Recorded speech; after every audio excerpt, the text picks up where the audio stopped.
Good evening class. आज का जो हमारा टॉपिक है एसएससी जेई 2022 की स्टेट जी के बारे में बात करेंगे। लास्ट 28 डेज हमारे पास में बचे हुए हैं। 28 डेज में मैं किस तरीके से मुझे चीज़ें कवर करनी है जिससे मैं मेंस में एक बहुत अच्छा स्कोर कर सकूं, आज मैं इसकी बात करूंगा। तो सबसे फर्स्टली, जो भी स्टूडेंट एसएससी जेई 2020 में मेंस के लिए सेलेक्टेड हुए हैं उनको मेरी तरफ से सभी को कॉन्ग्रेचुलेसन। मुझे आप जानते ही हैं, सौरभ एमईएस जेई सिविल, मैं एमईएस में वर्किंग हूँ, ठीक है। अब आपको क्या करना है कि किस तरीके से मैंने एग्ज़ाम क्वालिफाई किया, मैंने क्या प्रॉब्लम फेस की थी और what you are the facing the problem. तो आपको क्या करना है, पूरी वीडियो को बहुत अच्छे से देखना है। देखने के बाद में आप इन चीज़ों को रिकॉग्नाइज कर पाओगे कि कहाँ कौन सी हम मिस्टेक कर रहे हैं, थ्योरी हमें कहाँ से रीड करना है, न्यूमेरिकल पे हमें कहाँ से फोकस करना है, थ्योरी पे कितना फोकस करें, न्यूमेरिकल पे कितना करें और कहाँ से करें, ये सब मैं इस वीडियो में बताने वाला हूँ। क्योंकि 28 डेज हमारे पास में बहुत ज़्यादा कम समय बचा हुआ है। तो पूरा आज एसएससी जेई मेंस जो 2022 में होने वाला है, 26 फेब का, 2023 में होने वाला है 26 फेब का, आज मैं उसकी बात करूँगा, ठीक है। देखिए भाई, अब मुझे क्या करना है, सबसे जो पहला मेरा टॉपिक है कि एसएससी जेई जो मेंस एग्ज़ाम है उसमें होता क्या है। जो मेंस एग्ज़ाम है आपका वो 300 मार्क्स का होता है, ये बात आप सभी ध्यान में रखो। मैक्सिमम मार्क्स कितने होते हैं, 300। आवर्स कितने होते हैं, 2 आवर्स में वो आपको पेपर पूरा सॉल्व करना होता है, ये भी बात आपको आनी चाहिए पेपर देने से पहले। 6 सेक्शन होते हैं पेपर में। How many sections are there, there are 6 sections in the SSC JE mains exam, okay. उन 6 एग्जाम में से आपको कोई भी 5 सेक्शन अटैम्प्ट करने होते हैं, कोई भी 5 आप अटैम्प्ट कर सकते हैं। 1 2 3 4 5 होते हैं, कोई भी आप 5 अटैम्प्ट करिएगा। 60 मार्क्स का एक सेक्शन होता है मेरे पास में, टोटल 6 होते हैं, उसमें से मुझे 5 करने होते हैं। एक सेक्शन 60 मार्क्स का होता है। उस 60 मार्क्स के अंदर कभी कभी क्या होता है कि एक क्वेश्चन 25 मार्क्स का आ गया, एक क्वेश्चन 15 मार्क्स का आ गया, एक क्वेश्चन 20 मार्क्स का आ गया, इस तरीके से वो डिवाइड हो जाता है। कभी कभी क्या होगा, 3 क्वेश्चन है, 20 20 मार्क्स के आ जाएंगे, तो इस तरीके से क्वेश्चन आते हैं। कभी क्या होगा, एक 10 मार्क्स का आ गया, दूसरा 10 मार्क्स का आ गया, एक 20 मार्क्स का आ गया, एक 20 मार्क्स का आ गया। तो depending on the level of the question के हिसाब से वो नंबर डिसाइड होते हैं, ठीक है। अच्छा, नेक्स्ट क्या है कि बहुत ज़्यादा स्टूडेंट का एक क्वेश्चन रहता है कि सर हमें कैलकुलेटर कौन सा यूज़ करना चाहिए। तो सभी को मैं एक बात बता दूं, जब भी कभी हम कैलकुलेटर की बात करेंगे तो वो कैसा होना चाहिए, नॉन प्रोग्रामेबल होना चाहिए, ठीक है। नॉन प्रोग्रामेबल का मीनिंग क्या है कि जो भी तुम्हारे पास में कैलकुलेटर है उसमें कोई भी प्रोग्राम नहीं होना चाहिए। जैसे आप 100 ms है, 100 ms आप यूज़ करते हैं, 991 आप यूज़ करते हैं, ई एक्स पता नहीं कौन सा है, शायद ई एक्स करके होता है। आप उसको एक बार देख सकते हैं, जैसे ही आप शॉप पे जाओगे उससे बोलोगे कि मुझे नॉन प्रोग्राम वाला वो दे दो कैलकुलेटर, तो वो आपको क्या करेगा, कैलकुलेटर दे देगा। आप उसको बहुत अच्छे तरीके से यूज कर सकते हैं। तो ये तो थी basic understanding SSC JE mains के बारे में। आपको एक तो ये वाली बात समझनी है। अगर मैं नेक्स्ट बात करूँगा तो नेक्स्ट क्या है कि मुझे सिलेबस किस तरीके से कवर करना है 1 मंथ के अंदर। पेपर में क्या होता है कि पेपर कंटेंस न्यूमेरिकल और थ्योरी दोनों चीज़ किस में आती हैं, पेपर में पूछी जाती है। 50% थ्योरी होती है, 50% न्यूमेरिकल होते हैं। अगर मैं ऐसा लास्ट सिनेरियो को देख के बता रहा हूँ, हो सकता है पेपर में न्यूमेरिकल भी आ सकते हैं, थ्योरी तो पूरी नहीं आएगी। मैक्सिमम चांस यही रहता है, 50% थ्योरी 50% न्यूमेरिकल। लास्ट 2 3 ईयर से यही पैटर्न फॉलो हो रहा है। तो हम भी इसी की बात करेंगे, लेकिन आपको दोनों पे फोकस करना है। न्यूमेरिकल आ जाए तो न्यूमेरिकल अटैम्प्ट करना, और थ्योरी आए तो क्या करना है, आपको थ्योरी अटैम्प्ट करना है, ठीक है। नेक्स्ट क्या है मेरे पास में कि जो मोस्ट इंपॉर्टेंट सब्जेक्ट हैं, मैं इनकी बात करता हूँ कि सब्जेक्ट में कहाँ से क्वेश्चंस बनते हैं और हमें किस तरीके से कवर करना है। क्योंकि हमारे पास में क्या है, 28 और 30 डेज बचे हुए हैं, मैं कैसे कवर करूँगा। सबसे पहला मेरे पास में सॉइल मैकेनिक्स है। सॉइल मैकेनिक्स से थ्योरी भी आती है, और सॉइल मैकेनिक्स से मेरे पास में न्यूमेरिकल्स भी पूछे जाते हैं।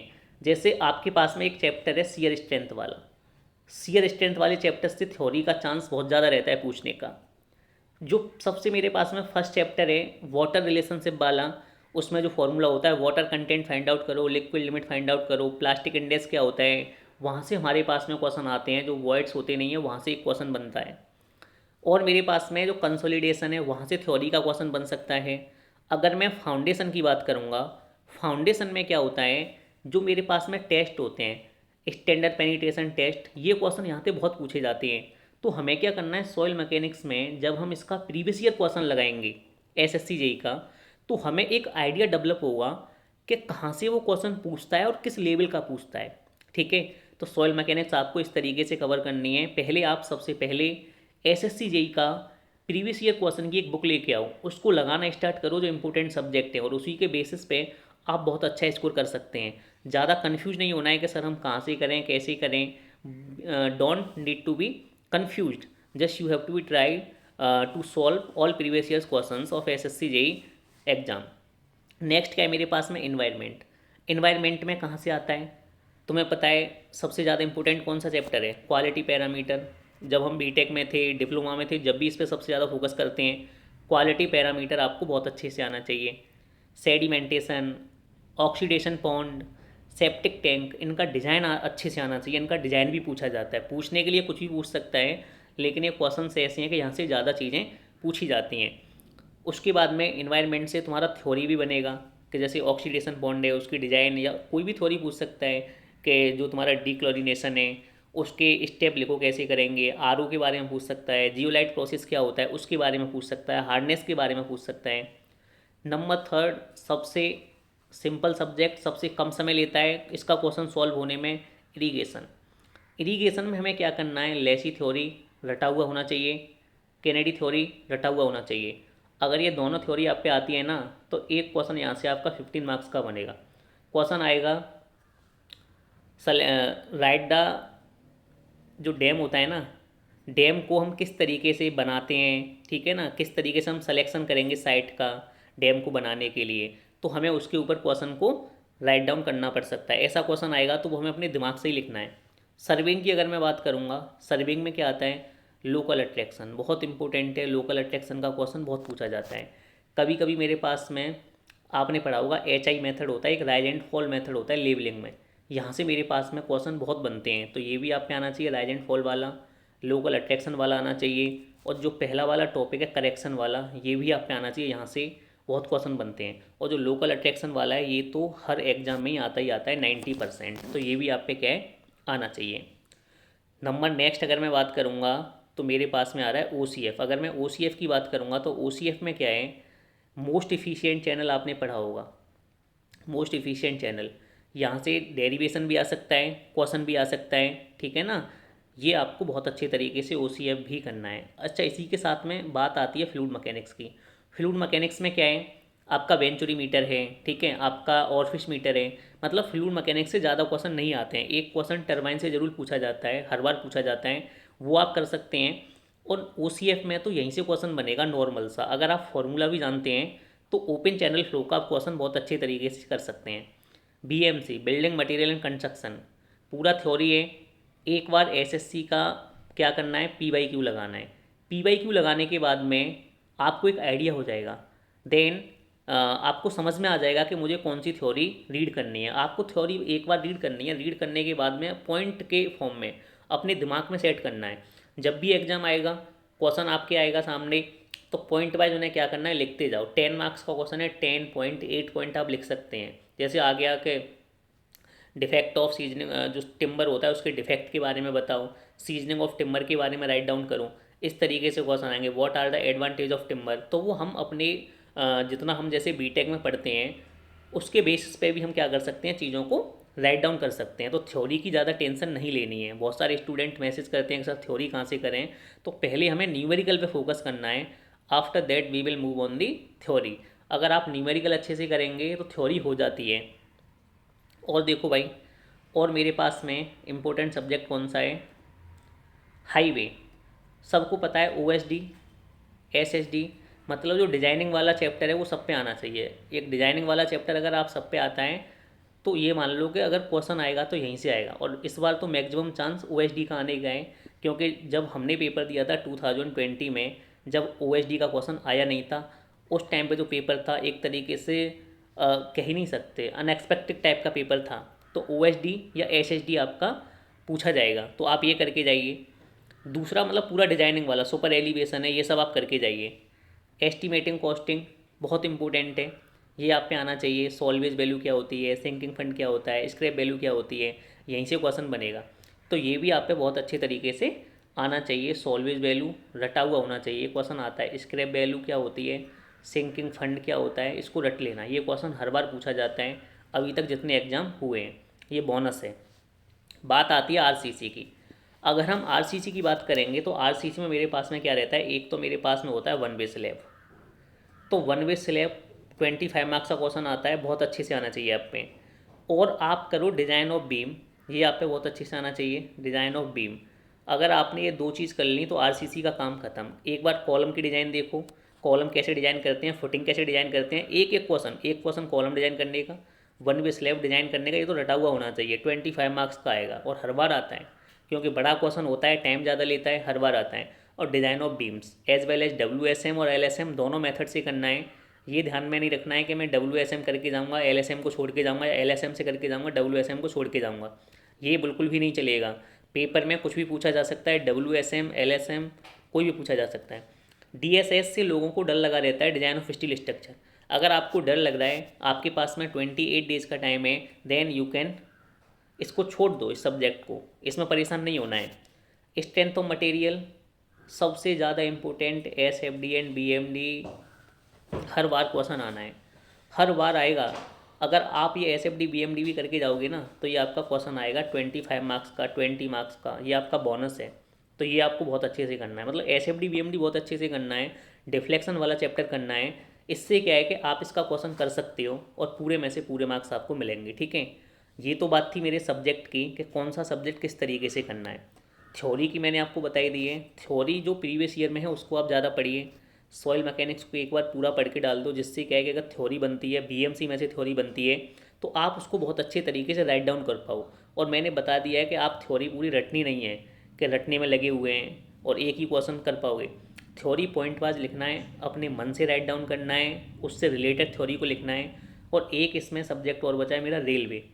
हाईवे के साथ ही अगर मैं रेलवे को ऐड करना चाहूँ तो रेलवे में से एक क्वेश्चन आ जाता है कि कभी कभी आ जाएगा स्लीपर के बारे में पूछने को। तो आपको क्या करना है, स्लीपर की जो टाइप ऑफ स्लीपर होते हैं वो क्वेश्चन पूछा जाता है। कभी कभी यूनिफॉर्मिटी ऑफ गेज के बारे में पूछ लिया जाएगा क्या होता है। तो आप रेलवे भी एक बार थ्योरी रीड कर लो, उससे क्या है कि आप बहुत अच्छी तरीके से क्वेश्चन को कर पाओगे। ये तो था मेरा पेपर के बारे में डिस्कशन। अगर मैं इससे थोड़ा आगे और चलूँगा कि अब इतनी चीज़ मैंने बताई है, हमें करना कहाँ से है। लिखा है ना, how to cover syllabus in 30 days. ये करना कहाँ से है, SSC JEE प्रीवियस ईयर की बुक लेके आओ, IAS मास्टर की बुक आती है, ठीक है। यहाँ से आपको अगर ये आपने पूरी लगा ली तो आप 200 मार्क्स लेके आ सकते हो, नो डाउट। किसी को ये सोचना ही नहीं है कि मेरे लिए सफिशियंट है या नहीं, मैं कर पाऊँगा नहीं कर पाऊँगा। अगर आप इसको अच्छे तरीके से लगाते हो 1 मंथ में, तो आपका SSC का एग्ज़ाम कोई भी क्लियर करने से नहीं रोक पाएगा। अगर आपके पास में टाइम है, जिन लोगों ने ये लगा लिया है वो बैठे हैं, परेशान हो रहे हैं, तो वो IAS का प्रीवियस ईयर लास्ट 5 ईयर का ज़रूर लगाएं। और जो इस बार पेपर आया हुआ है, बहुत इंपॉर्टेंट बात, जो अभी 2022 में जो IAS का पेपर हुआ है मेंस का, उसे लगा के जाएं। क्योंकि कभी कभी SSC जी क्या करता है कि पूरे क्वेश्चन 22 वाले पेपर में से उठा के बिल्कुल डिक्टो सेम की सेम रख देगा, ठीक है। और थ्योरी मैंने आपको बताई दिया, थ्योरी बस आप रीड करिए, अपने माइंड में पॉइंट वाइज रखिए, जैसे ही पेपर आएगा पेपर में आप आसानी से पॉइंट वाइज लिखना है, ठीक है। अब सबसे इम्पोर्टेंट क्वेश्चन है कि how to attempt the question paper को हमें किस तरीके से अटेम्प्ट करना है। सबसे इम्पोर्टेंट चीज़, स्पीड एंड एक्यूरेसी मैटर, ये बहुत मैटर करती है, क्योंकि हमारे एग्ज़ाम में 2 आवर्स होते हैं। तो 2 आवर्स में आपकी स्पीड बहुत अच्छी होनी चाहिए, आपकी एक्यूरेसी अच्छी होनी चाहिए। आप जिस कैलकुलेटर का यूज़ कर रहे हैं वो कैलकुलेटर आप पे अच्छे से, तुम्हारा हाथ उस पर बैठा होना चाहिए कैलकुलेटर पे, जिससे क्या है कि आप मिस्टेक कम से कम करें। जो क्वेश्चन आप पे नहीं आ रहा है तो उस पर अपना टाइम वेस्ट नहीं करें, इतना वहाँ पे समय नहीं होता है कि आप उस पर लगे हुए हैं, आप टाइम वेस्ट कर रहे हैं। सबसे ज़्यादा फोकस करना है किस पे, कैलकुलेशन पे। ऐसा नहीं आप क्वेश्चन सही करते जा रहे हैं, फॉर्मूला सही लगा रहे हैं, और जो तुम्हारा कैलकुलेटर है उससे क्या है कि आपका जो आंसर है वो सही नहीं आ पा रहा। तो उससे आपको क्या करना है, मतलब कैलकुलेशन सही होनी चाहिए। With the help of the calculator आप अगर कर रहे हो, तो अगर आपने पूरा कर दिया, कहीं आप अगर थोड़ी भी मिस्टेक कर दिया तो यू विल गेट 3 और 4 मार्क्स आउट ऑफ 15। और आपका फॉर्मूला सब कुछ ठीक है, तो इस पर थोड़ा सा ध्यान देना है। Theory question will be point wise. जब भी कभी थ्योरी का आंसर लिखोगे तो कैसे लिखना है, पॉइंट वाइज लिखना है, पॉइंट की फॉर्म में लिखना है। और try to attempt all the questions, most important. सबसे पहले मैं क्या करूँगा, आपको जो न्यूमेरिकल अच्छा लग रहा है, बिल्कुल प्रेशर में नहीं आना है कहीं से भी। मेरे पास में क्वेश्चन होता है, उसके नीचे स्पेस होता है, कोई भी आप 5 सेक्शन चूज करिए। उनको चूज करने के बाद में जो क्वेश्चन आप पे अच्छे से आता है पहले आप उसे करिए। ऐसा नहीं है कि मैं पहले से स्टार्ट करूँगा, नहीं मेरी कॉपी रिजेक्ट हो जाएगी, एग्जामिनर मुझे नंबर नहीं देगा, ऐसा कुछ भी नहीं होता है। जो क्वेश्चन आपको अच्छा लगता है you are able to start from there, ठीक है, वहाँ से आप स्टार्ट कर सकते हैं।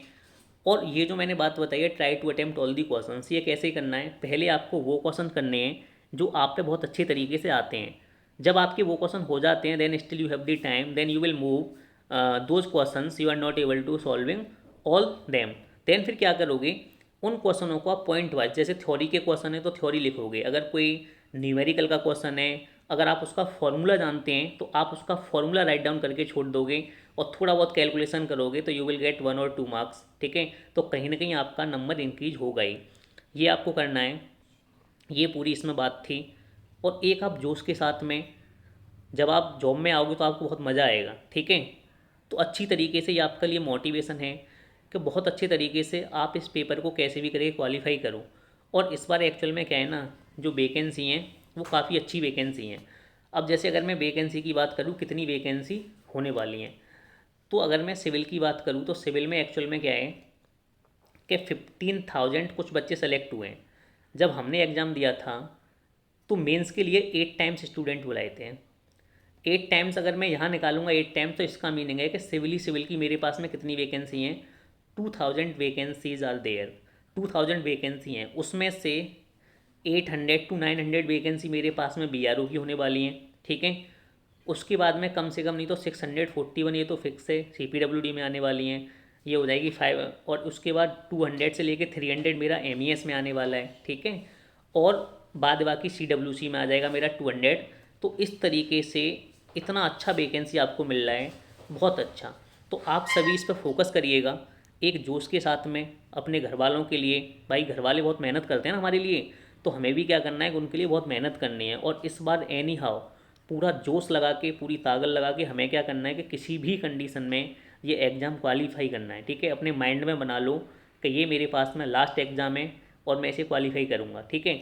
और ये आपको बिल्कुल भी नहीं सोचना है, कुछ लोग तो अभी डिमोटिवेट होंगे कि जैसे मेरी अगर कट ऑफ 103 पे गई है, उनके नंबर आ रहे होंगे 108 या 110 ऐसे आ रहे होंगे, तो वो कन्फ्यूज होंगे कि हमारे तो इसी में नंबर कम है तो हम मेंस कैसे क्वालिफाई करेंगे। बिल्कुल भी कन्फ्यूज नहीं होना है। अगर आपके 104 मार्क्स भी है ना कट ऑफ से, अगर आपका एक नंबर भी ज़्यादा है तो आप मेंस में अच्छा स्कोर कर लो। आप मेंस में 150 प्लस मार्क्स ले आओ, आपका सिलेक्शन कोई नहीं रोक पाएगा, ठीक है। तो आपको बिल्कुल भी घबराने की नीड नहीं है कि जैसे मेरे एक नंबर ज़्यादा है, 2 नंबर ज़्यादा है। थोड़ा इधर मेहनत कर लो, SSCI का एग्ज़ाम है, आसान एग्ज़ाम होता है, डरना इससे बिल्कुल है नहीं। पेपर को दो बहुत अच्छे तरीके से, ठीक है, मोटिवेट हो। और जो भी अगर आपको कोई भी क्वेरी आती है तो आप मुझे कमेंट करके बताइए, कमेंट करके मैं आपके सभी डाउटों को सॉल्व करूँगा, ठीक है भाई। कमेंट करो, वीडियो को शेयर करो, लाइक करो, थैंक यू। और अगर जो भी कोई डाउट आता है, MES में हूँ मैं, अगर MES से रिलेटेड कोई वीडियो चाहिए then I will make separate video, ठीक है। Thank you class. और आप सभी को अगेन एक बार बहुत बहुत बधाई सभी को, congratulations to all selected student. You are very hard working students, you have qualified this exam, okay. Now all the best for the mains exam. तो आप सभी अच्छे से रेडी रहें मेंस के लिए, डरना नहीं है बस, ना टेंशन लेना है, बहुत अच्छे तरीके से बस क्या करना है, चीज़ों को करना है, ठीक है। Thank you class.